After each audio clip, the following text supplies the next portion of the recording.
La perfección cristiana, según el Espíritu de San Francisco de Sales, por Emilio González y González, presbítero. Parte tercera, capítulo 26. Condescendencia.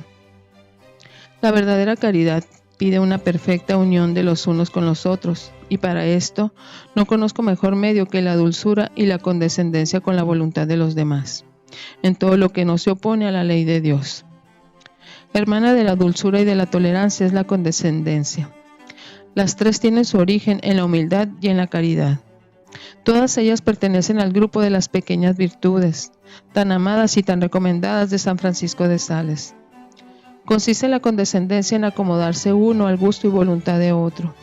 Desde luego se entiende que no hemos de condescender cuando en ello hubiera ofensa de Dios o del prójimo, porque entonces la condescendencia, lejos de ser virtud, se trocaría en una complicidad culpable.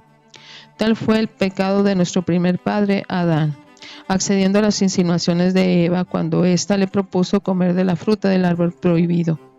Y tal es hoy el pecado de muchísimas personas que por amor propio o por pasión o por imprudencia o por interés o por debilidad o por respetos humanos condescienden en cosas que no se puede ni se debe condescender. Conviene condescender en todo, decía San Francisco de Sales, pero ha de ser hasta las aras y no más. Esto es, hasta donde marquen los límites de la ley de Dios, que son los de toda prudente condescendencia. Y añadía, la condescendencia que no va acompañada de candor y de pureza es una condescendencia peligrosa y nociva, contra la cual ninguna precaución está por demás. Tampoco es virtud condescender en cosas que, aunque no sean ilícitas, son manifestadamente indiscretas o de las cuales se teme con fundamento que puedan seguirse ciertos inconvenientes, porque allí donde falte la cordura y la discreción no puede haber verdadera virtud. La condescendencia virtuosa y cristiana, de que aquí tratamos, de aquella flexibilidad suave y bondadosa de nuestra voluntad, que por amor de Dios y del prójimo se acomoda de buen grado al gusto y deseo de todos, complaciéndose en complacer a los demás en todo aquello que no sea malo, ni peligroso, ni que pueda acarrear algún perjuicio. La condescendencia es una de las cualidades que más contribuyen a ser amable y atractiva la virtud. De ella encontramos repetidos ejemplos en la vida del Salvador y nada más tierno ni más hermoso que aquellos pasajes del Evangelio donde se ve la bondad con que nuestro Señor Jesucristo condescendía amorosamente a los deseos de todos. Citaremos algunos de esos pasajes. Se le invita a las bodas de Caná de Galilea y acepta con muestras de gratitud la invitación, contribuyendo con su amable presencia a aumentar el júbilo santo de aquella buena familia. Se le ruega que se digne curar al criado del centurión y desde luego se presta a ir a la casa misma del enfermo. Si bien antes de llegar le otorga la curación para premiar así la gran fe de su amo. Pídenle a otras buenas personas en muy distintas ocasiones que haga en su favor otros milagros y los hace, tal como se lo piden, realizando con ellos otros tantos actos de bondad y de condescendencia.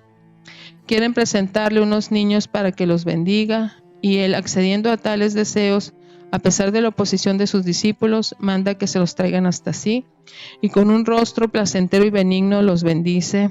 En efecto, los abraza con ternura y los colma de caricias. Enséñanos a orar, le dicen un día a sus apóstoles, y al punto condesciende, enseñándoles la oración del Padre Nuestro. Juan, el discípulo amado, personificación del candor y de la pureza, siente vivas ansias de colocarse en la noche de la cena muy cerca de su divino Maestro, y éste, adivinando sus amorosos sentimientos, se lo concede y le permite que se recline sobre su pecho. ¿Qué más?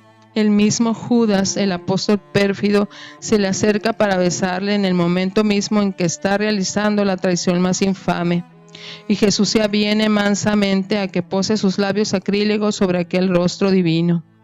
Finalmente, para poner el sello a su condescendencia, condesciende en su pasión a todo lo que quieren hacer y exigir de él sus verdugos, hasta el extremo de tenderse él mismo sobre la cruz cuando aquellos se lo mandan. Por estos ejemplos de nuestro Señor Jesucristo se echa de ver claramente que la santa condescendencia es una virtud mucho más importante y estimada de lo que a primera vista pudiera parecer. Es también una virtud eminentemente urbana y social, es decir, muy propia de seres racionales que viven en sociedad, como ocurre en las otras pequeñas virtudes.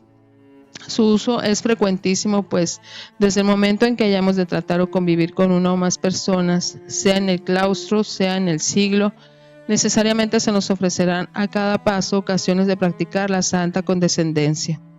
Y si cada acto suyo, aisladamente considerando, no reviste al parecer valor considerable, la práctica habitual y constante de esta virtud contribuye poderosamente a nuestra santificación y lleva consigo un mérito extraordinario, porque exige un continuo ejercicio de vigilancia, de mortificación interior, de humildad, de dulzura y sobre todo de caridad para con el prójimo, ya que por caridad principalmente se practica.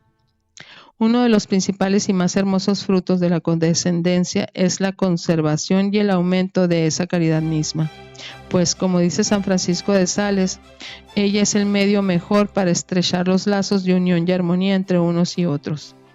Efectivamente, así como el demasiado apego a la voluntad y al gusto propio, a más de ser un signo de soberbia, es origen frecuente de choques y desavenencias, de donde la caridad sale comúnmente mal parada.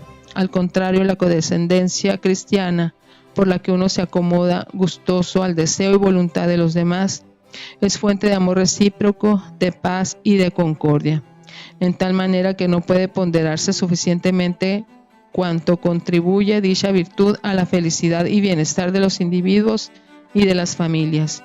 Si penetráis en el seno de un hogar doméstico o en el interior de una casa religiosa, de un colegio, etc., y notáis que allí, entre las conversaciones y honestos esparcimientos de sus miembros, reina una cordial fraternidad y una franca y espiritual alegría, bien podéis asegurar que allí reina también una mutua y caritativa condescendencia.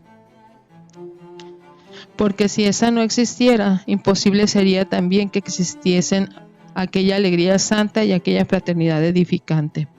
Los amigos más íntimos acabarían por perder la amistad si ninguno de ellos fuera de carácter condescendiente. Los hermanos más queridos se separarían al fin si no supiesen mutuamente condescender.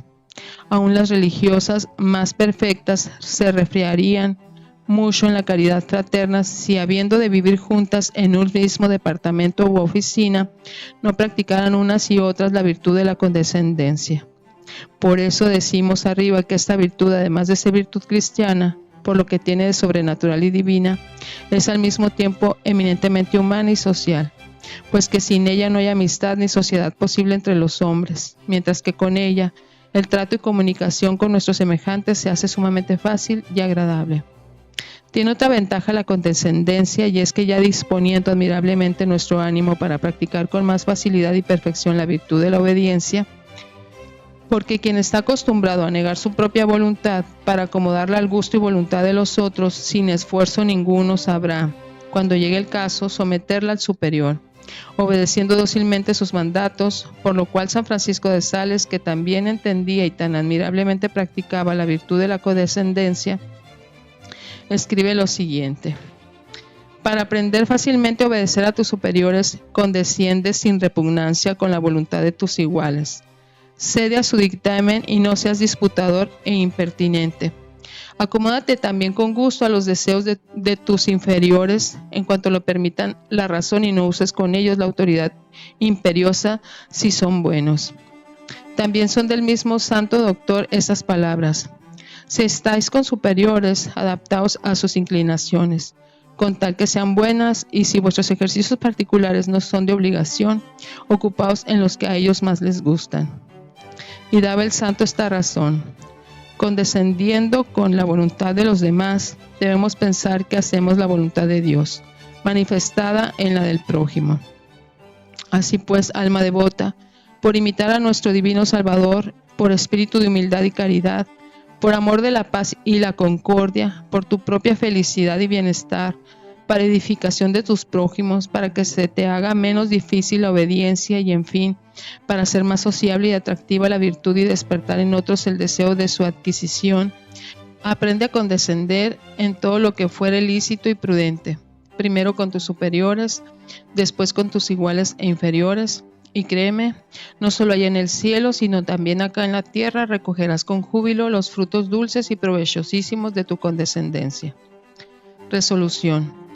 En el trato con mis prójimos seré fácil en condescender y acomodarme al gusto y deseo de los demás en todo aquello que no fuere pecaminoso y no trajere perjuicio. Jaculatoria. Dadme, Jesús mío, un corazón bondadoso y santamente condescendiente a semejanza del vuestro.